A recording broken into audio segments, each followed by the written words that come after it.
താമസയാഗ വാക്കായിട്ടും താമസയാഗ പ്രവർത്തനമായിട്ടും ഒരു രൂപം ഇന്ന് എന്തെല്ലാം ചെയ്യുന്നതോ അതേ ചിന്ത തന്നെയാണ് ദുഃഖത്തിനും കാരണമായി മാറുന്നത്.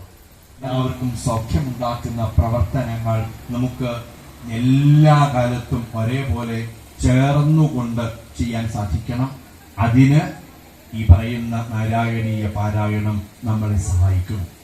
അതുകൊണ്ട് നാളെ നമ്മൾ ആരംഭിക്കുന്ന നാരായണീയ സപ്താഹം ആത്യന്തികമായി ലക്ഷ്യം വെക്കുന്നത് എല്ലാവർക്കും ഒരേപോലെ സുഖമുണ്ടാവണം എന്ന് തന്നെയാണ്.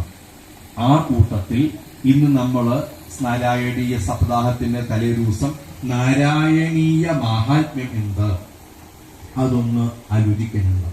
ഏതുപോലെ ഭാഗവത സപ്താഹം എന്നാവുമ്പോൾ ഭാഗവത സപ്താഹ മാഹാത്മ്യം പറയുന്നുണ്ട്. പത്മപുരാണത്തിൽ 6 അധ്യായത്തിൽ പറയുന്നു. അതിൽ ആദ്യത്തെ 3 അധ്യായം ഭാഗവത മാഹാത്മ്യവും അടുത്ത 3 അധ്യായം ഭാഗവത സപ്താഹ മാഹാത്മ്യവുമാണുള്ളത്. കഴിഞ്ഞ 4 വർഷങ്ങളിലായി ശ്രോതാക്കളെല്ലാം കേട്ടിട്ടുണ്ടാവും. എങ്കിൽ എന്താണ് നാരായണീയത്തിന്റെ മാഹാത്മ്യമായിട്ട് പറയേണ്ടത്? 1034 ശ്ലോകങ്ങളാണ് മേപ്പത്തൂർ നാരായണ ഭട്ടതിരി രചിച്ചിട്ടുള്ളത്.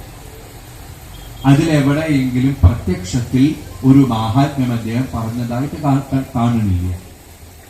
ഒരു ഉദാഹരണം വേണമെങ്കിൽ പറയാം. വാതരോഗത്തിന് അടിമയായ മേപ്പത്തൂരാണ് ഈ 100 ദിവസത്തെ ഗുരുവായൂരപ്പന്റെ ഉപാസന കൊണ്ട് ആയുരാരോഗ്യ സൗഖ്യം നേടിയെടുത്തത്. കൊല്ലവർഷം 762 ആണ്ടിലുള്ള ഗുരുവായൂർ ഏകാദശിക്ക് അന്ന് ആ അമ്പലത്തിൽ ഒന്നു ചേർന്ന എത്രയോ ഗുരുവായൂരപ്പന്റെ ഭക്തന്മാരെ സാക്ഷി